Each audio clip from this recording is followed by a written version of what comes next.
All right, folks. Hey, welcome to TajiriNet. This is a YouTube channel where we are all about lifestyle empowerment. We're about wealth education, and we are about career exploration.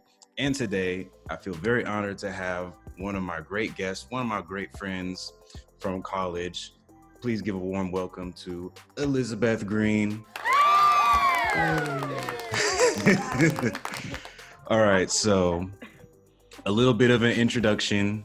Elizabeth Green is, well, I'll just say Liz, because that's how I refer to her. She is a lawyer, a staff attorney, and so she's going to be sharing with us today what are some of the ins and outs with all of that. So, first question for you, Liz. How is life going for you today? Life is going great. How about yourself? My life is great too. Everything's going well.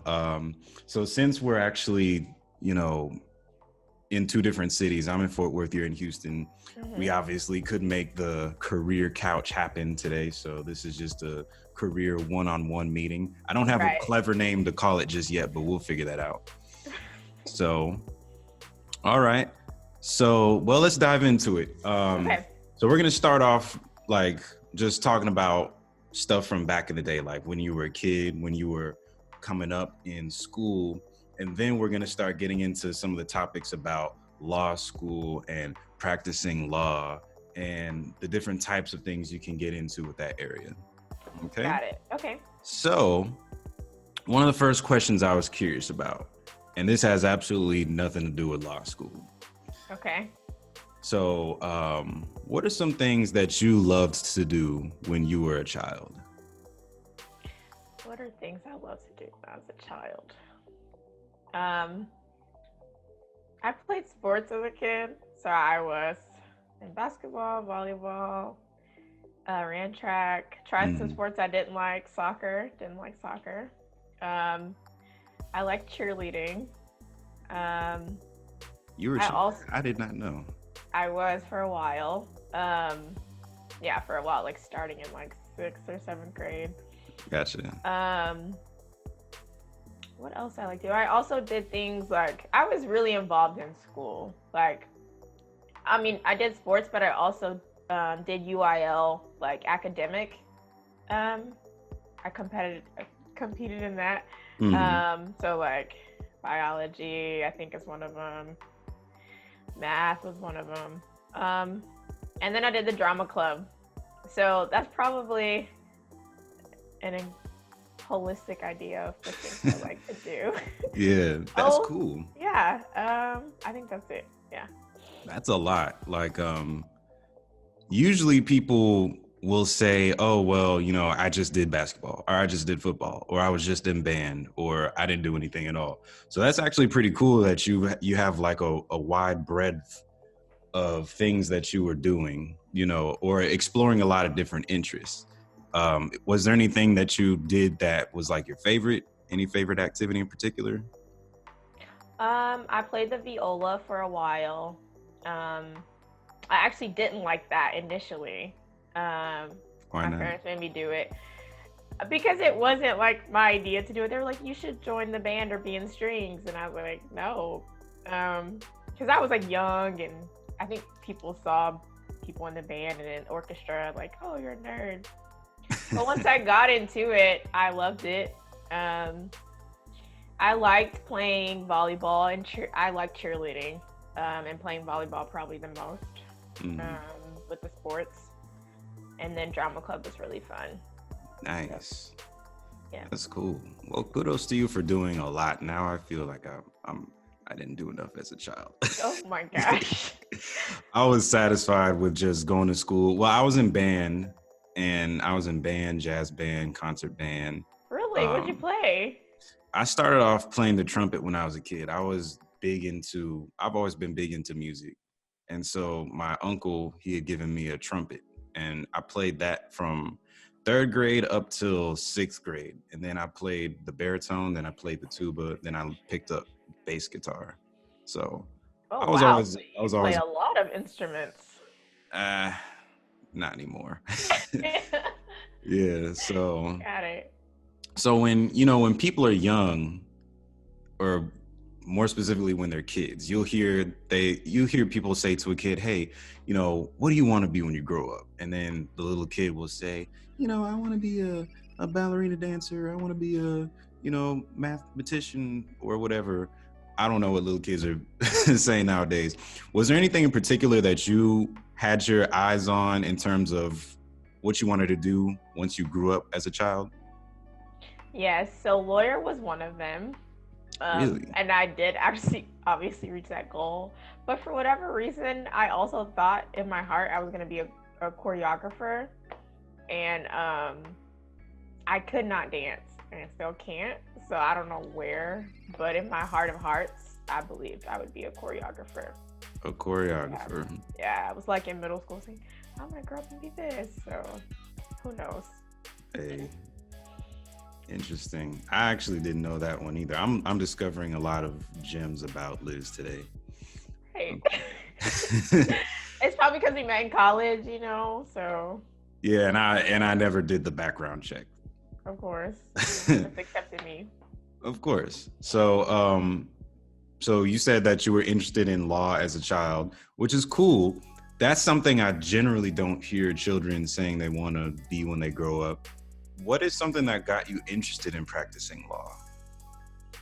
So just to be blunt, I think I was going through a lot of tough times as a child, as far as like custody with my family. And an attorney is actually, they were a CASA worker that played a major role in my development through that time period. And I think at a very young age, I was like, oh, I want to advocate for those that don't have a voice, because I felt as if that's what she was doing for me. And so I think that's what sparked it, outside of potentially maybe little minute stuff that maybe egged it on, like watching TV shows like Law and Order, or I don't know, when I was little, I would watch like different stuff like Divorce Court, and I'm like, oh, maybe I potentially also want to be a judge, so I think law just was sparked in me, and then other things kind of like pushed it on. Gotcha. Cool. And that's pretty cool that you mentioned that, because there's some other people that I've spoken with, and what they said was when they were also young and going through some tough times, the people or the grown-ups that were advocating for them sort of inspired them in terms of their career trajectory. So it's actually not uncommon for people to go through certain rough circumstances as a child, and then when they see things from that perspective, then they feel that, okay, now I know how to help people that are in this situation, because I've grown up in a tough situation. Now I want to be an advocate for those that can also, or be an advocate for those that are also in that similar position. So how did it feel for you to make that decision to be in law? Like when you made that decision, was it like this is exactly what I want to do? Or was it more so like a consideration that took a longer period of time to make? I think I just knew I wanted to do it that young, and probably just decided for sure once I was senior and was like, oh, I'm about to go to college, like I need to make sure this is what I want to do. So did a little bit of research on like pre-law, things in college. I think back then I was big on that. I can't remember all of it, but I think it just was something in my heart I always knew I wanted to do. I think I was like, I want to advocate for those that don't have a voice, that are less fortunate, And so I think it just kind of became serious once I got into college and was like, okay, I'm going to major in political science. I'm going to apply for law school, take the LSAT. So I think it's always something that I wanted to do for sure. Nice. So you mentioned college. So let's start talking about now you know what you want to do. You've been inspired as a child. Law is something that you're going to go into. So as best as you can, because I know this could be a pretty big topic. Okay. What was like your law school experience? Because there's a lot of people that want to go into law, but they hear so much about law school, like, oh, it's hard. Oh, the professors are very tough on you and all this kind of stuff. And there's a lot of people watching that, they would like to know, well, what is it like to be in law school? So from your experience, what would you tell people? What's like the good, the bad, the ugly of being a law school student? Got it. It might be like a little bit longer answer, so just cut me off if you need to. But I think that a lot of the things you hear are true. I mean, it's intense. So I definitely think it should be something that you desire, and you're not just doing it because someone told you to do it or you kind of like it. But I mean, those 3 years are hard. I mean, I was accustomed even throughout Baylor, undergraduate, just kind of like doing, like, I would make sure my grades were good, but I didn't feel this intense, like, oh, I had to work so hard to keep this GPA. But in law school that changed. I realized, like, wow, like, this is intense. There are moments where I was like, oh my God, am I going to pass this class? Am I going to pass this test? And you meet professors kind of like from both ends, where, some that are easier on you, but you also meet a lot of professors that are like, stand up, give me the case, give me the law. How did you interpret that? How did the court interpret that? What did you learn from that? And we'll have you talking the whole time. And if you can't do that, they can kick you out. There's just a number of things. I mean, you're having to brief cases. On top of you briefing cases, you're having to learn the law along with that. So you're having to make outlines, and you're usually taking 2 tests, if not one, midterm and a final, that are going to make a majority of your grade, and the majority of your grade is going to be that final. And the reason why it is so intense is because they are trying to prepare you to practice, and they're trying to prepare you for the bar, so which is no joke, so I think coming in 1L year, a lot of your professors are going to set the tone, like, law school is serious. And law school is also graded on a curve, so there's only going to be so many people that get an A, B's, C's, so you are ranked. So I think it's just a different environment than undergrad, if that makes sense. So once you get through 1L year and 2L year, I think 3L year, you're trying to focus more on experience, like, where can I get internships? And of course, you're going to do that throughout law school, but I think that's where you're looking for. You're trying to focus on potentially getting experience and studying for the bar, taking classes that are geared towards the bar exam. So that was pretty much my law school experience. There were a lot of moments where I was like, oh my God, I'm doing something every single day, all day, and I don't have a break. And there was probably maybe like one semester I was like, oh, this is a little bit more chilled than I was last semester. So. Did law school ever make you cry? Did it ever push you that far? It did. My appellate lit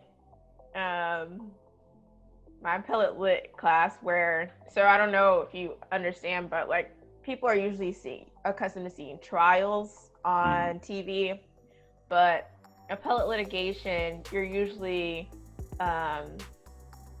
you're doing, if they ask you to come orally argue, right? Because when you are appealing something, you're drafting a brief that's saying, asking the higher courts to reconsider the choice that the lower courts have made, right?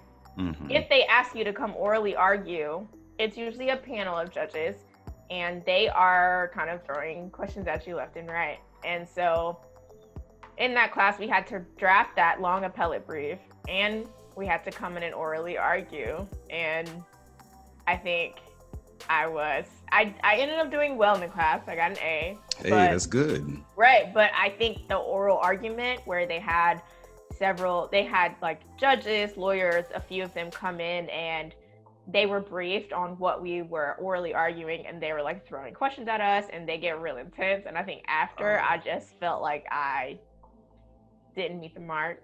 So Yeah. So they were like really grilling you like a real lawyer. Right. And I think that was also one of the semesters. It was my 2 year.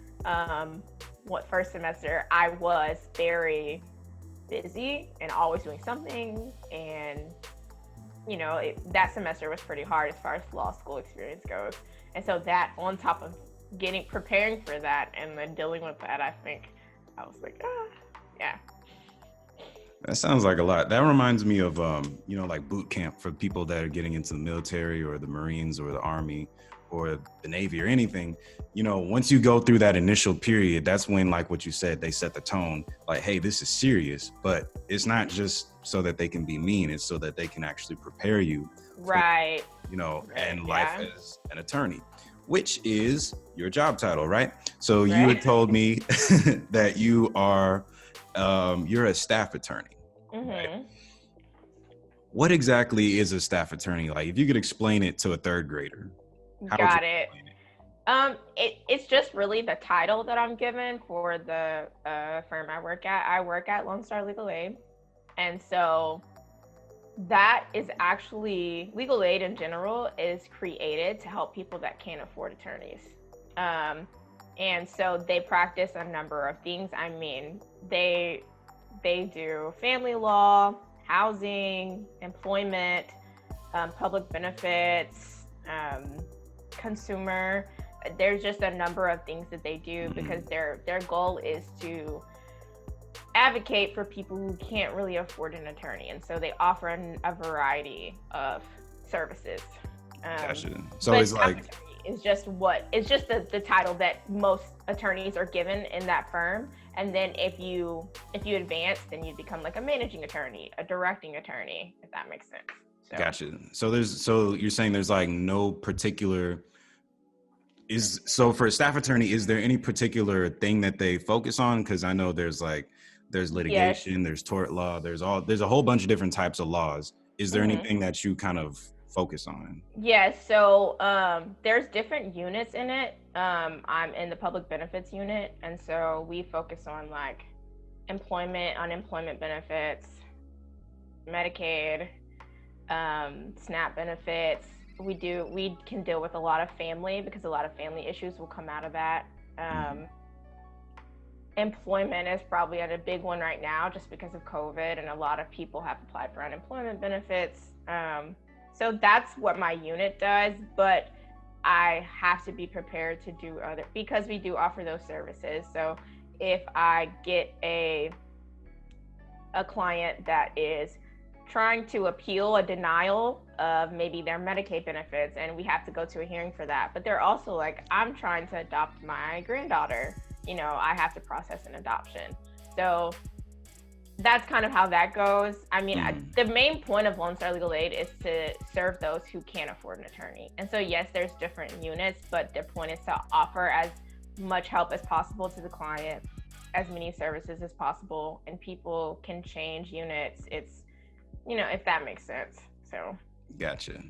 What are some misconceptions people might have about your job? Like when they hear that you're a lawyer, so you're in the courtroom, cross-examining people and all that. Like, do you ever get that when you tell people what you do? I don't know if it's a misconception, but I think people hear lawyer and they only think of crime for whatever reason. And so whenever you tell someone they're an attorney, the joke is always like, I may need you, I may get in some trouble. It's probably the thing I hear the most. And I think you have to explain, well, I'm not a criminal attorney, so don't get in any criminal trouble. So, but yeah, I think that's probably it.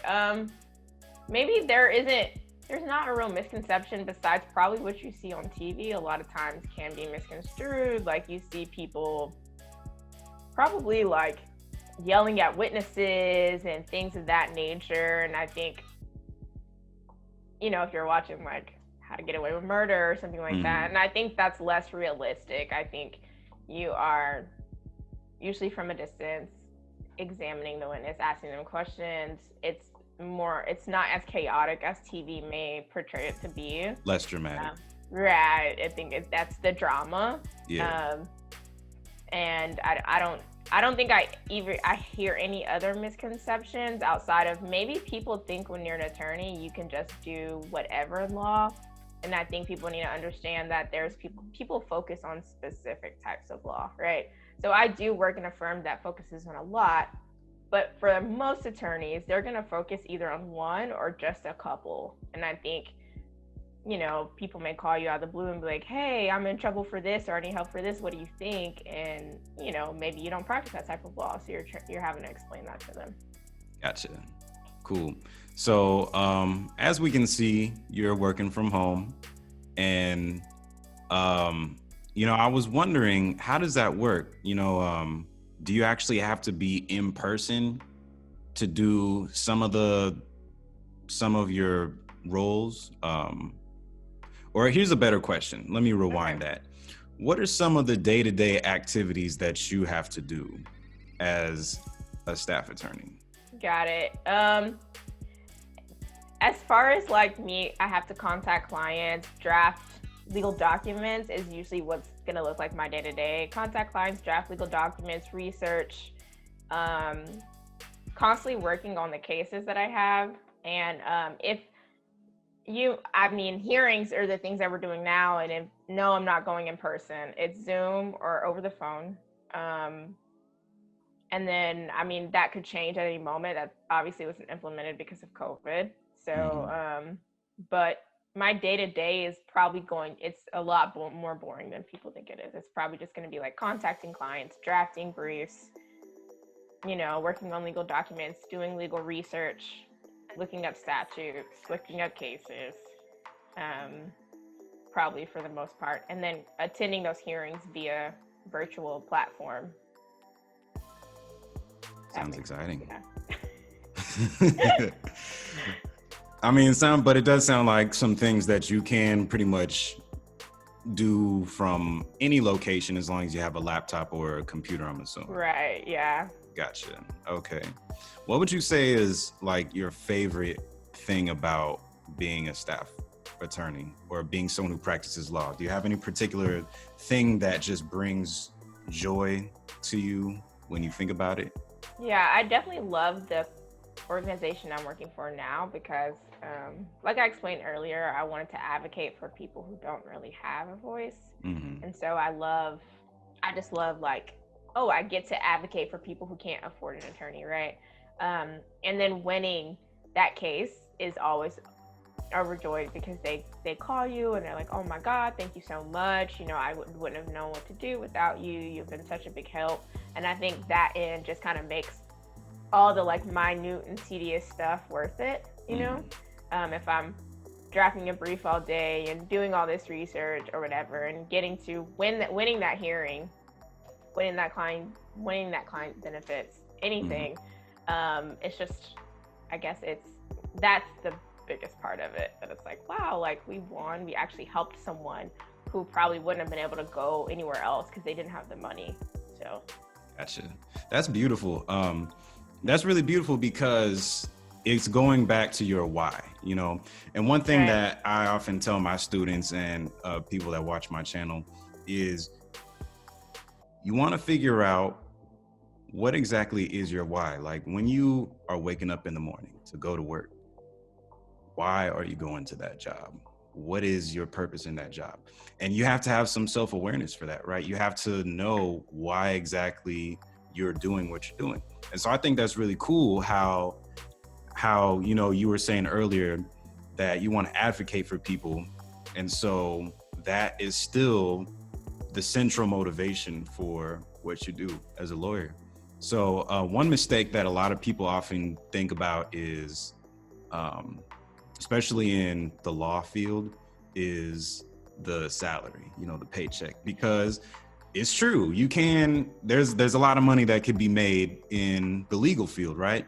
Right. What would you tell someone who is interested in pursuing law because they have their eyes on the paycheck? What would you tell that person? The money is good, but I think that's not gonna last if that's all you're after. And why is being that? a people also don't know it. Being an attorney, I feel like, is hard work. Like, you, outside of myself, like, I've obviously went to law school and have friends that are attorneys, and it's stressful. Like, some of my friends will talk to me about cases that they're having to put a lot of work into trying to win, because Mm, your point is to advocate for the people, whether you do criminal, family, employment, anything like that. You're trying your best to help your client as much as possible, right?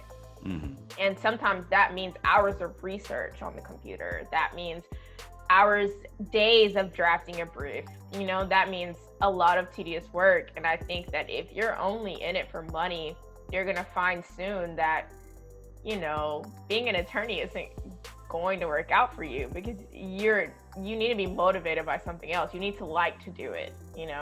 right. Or you're going to be miserable. I mean, you could do it the rest of your life and be miserable, but I think you will. I mean, just because you could be given, because I've worked at, another firm before, you could be given 40 different cases at one time to do, lots of documents to go through. Like, my managing attorney could ask me for anything. A partner could ask you for anything. They may need it done by tomorrow. I've heard stories of associates pulling all-nighters. Like, it's not, the money is good, but it's not going to be easy if you are in it for money. And I think there's people in law school that figured that out. Like, there's people that I know dropped out and was like, oh, I was really just here for the money. And I don't even know if you're gonna be able to get, that's another thing, is even to make it to be an attorney, you have to go through so much. Like, you have to go through law school, then you have to go through the bar, then you have, then you become an attorney. So it's like, you have to get through all this rigorous stuff. Mm. If you're only motivated by money, are you really going to make it through? And even if you do, are you really going to last? You know? So. That's a good question. Really great question. I would hate to be stuck in a career field to where I just felt that I was just kind of like a robot, like a highly paid robot, where you're Mm-hmm. doing something over and over and over, and there's no real sense of fulfillment. And yeah, sure, the money might be good, but is the money worth your own personal sense of fulfillment? And I always say the answer is no. That's something that that's something I always like to tell my students. Um, so I know, there's going to be people watching. There might be some people wondering, okay, well, I might be just in high school, or maybe I'm in college, Mm-hmm. and I'm thinking about doing pre-law, or I'm just having law on my mind. I was actually pre-law for like one semester. I remember. And so for that person who is saying, "Hey, I'm thinking about law," what are some questions that I should be asking myself as that person? um, what are some questions? Am I willing to put in the work? I think Mm-hmm. that is probably one of the biggest things. If you're like, I'm in high school, I'm in college, and I want to go to law school, I think your worth ethic needs to be at a certain level. Gotta be disciplined. Um, right.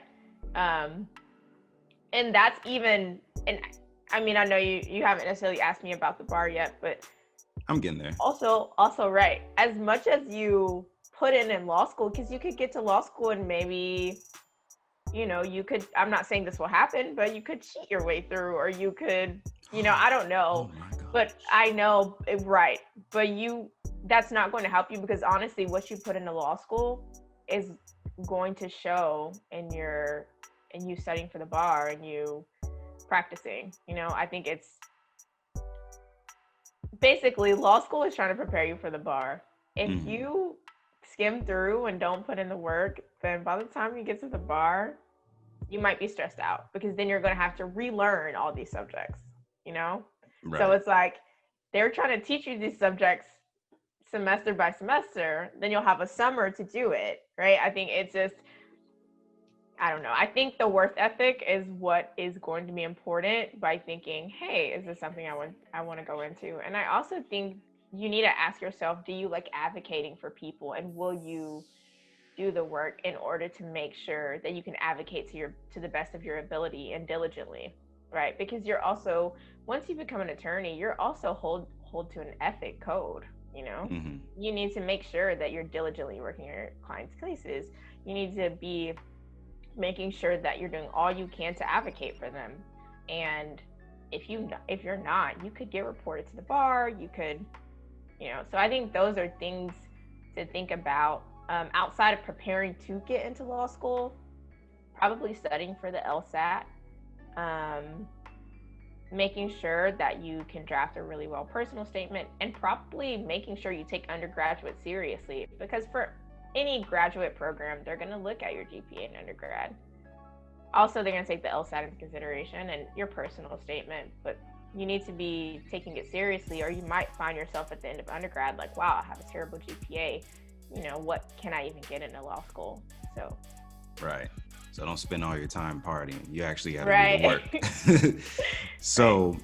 I hear so much about the bar. Let's talk about the bar, because as someone who is not as and definitely not as well versed in legal things as you are, I hear so much about the bar, and it just sounds like this big, nebulous, scary thing that it's kind of like a rite of passage. Well, if you want to become a lawyer, you got to go through the bar. And it just sounds kind of intimidating, but I'm sure it's not. I'm sure there's actually, there's something that it's something that you have to just prepare for,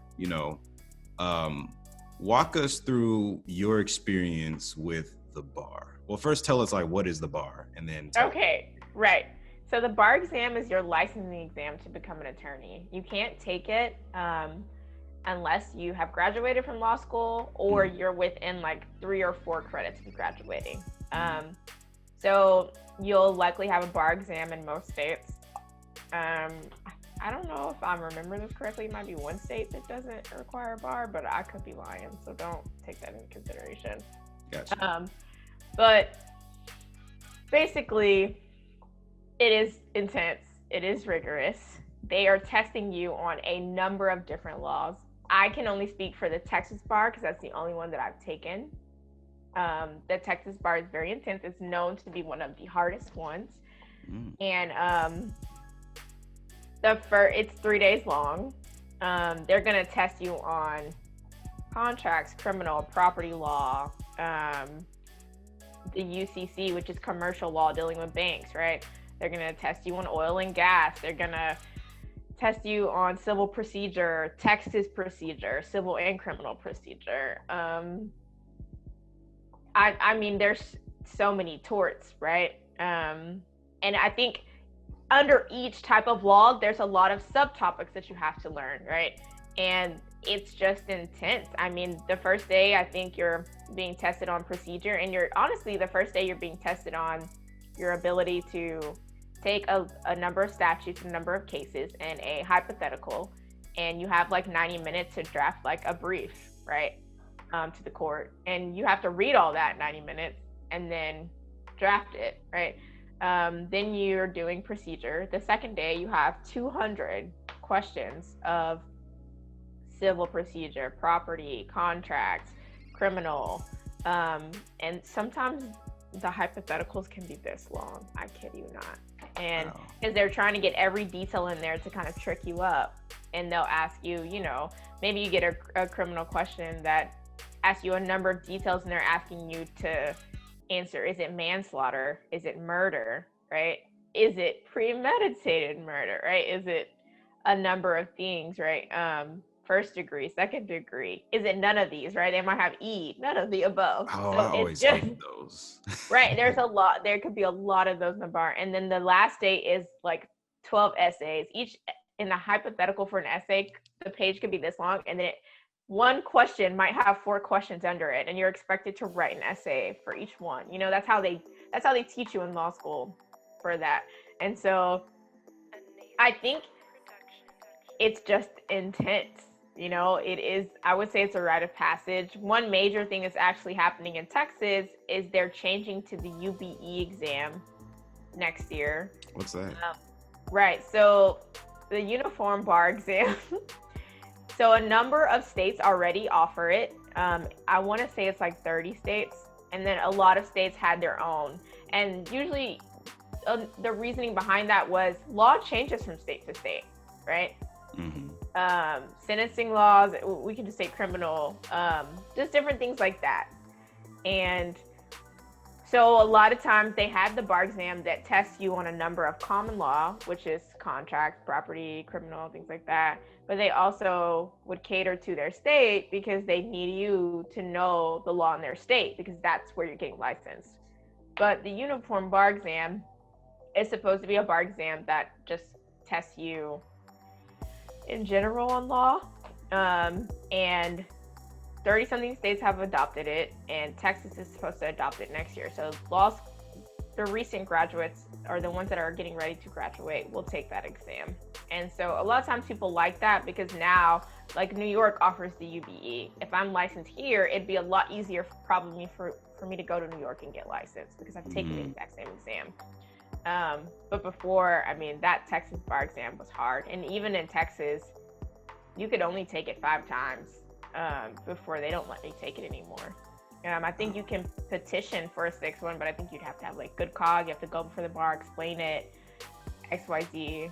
But so you do need to take it serious. That's all I would say. Right. Gotcha. That was a lot. Sorry. No, you're good. When you were talking, that reminded me of as a teacher, right? There's different courses you can teach, right? I'm a science teacher. And so now I'm a teacher in Texas. If I wanted to go back to California, or if I wanted to move to like Georgia or New York or wherever, then I have to be recertified to teach the same subject in that, in that location. So I think it's a pretty cool idea that you have like kind of a unified certification process. So that's pretty cool. So before we get out of here, when you're thinking about the legacy that you want to leave, because I firmly believe that, God put us all on the planet to glorify him through our talents and our abilities. When you leave your legacy, what is something that you want people to say about Liz, the lawyer? That was a deep question, wasn't it? You did a deep question. Probably just in my career, probably that I did the best I could to advocate for, like I said, my why, those that didn't have a voice. And I know that may sound cliche, but I think that's just where my heart has been. I don't think I have some like deep encompassing, think of me as like the best lawyer out there. I think it's just more so like, no, I helped a number of people who really didn't have access to resources, right, that would allow them to hire a top attorney with all this money, that would require, $100,000 up front or something like that. Like, I think it's just probably that I just advocated for people in that demographic. So yeah. Gotcha. Great answer. See, you did well. So, well, that's really it for me. I mean, there's more stuff that I could ask, but I don't want to make the video go too long. We might have to do another part to dive more into the details about law practice. But okay. So again, Liz, I want to say thank you so much for joining me on this podcast. Thank you for educating us a little bit about what lawyers do, what lawyers don't do, and how to get involved in the legal field. So thank you guys for watching this video. If y'all have any questions for me, any questions for Elizabeth, please feel free to type them in, put them in the comment section below. Like the video. If you know anybody who is interested in law or someone who is going through the process of becoming a lawyer, feel free to share this video with them, and also share the video with friends, family, anyone who is just willing to learn. So with that, guys, this is TajiriNet, and we are out of here. Peace. Bye.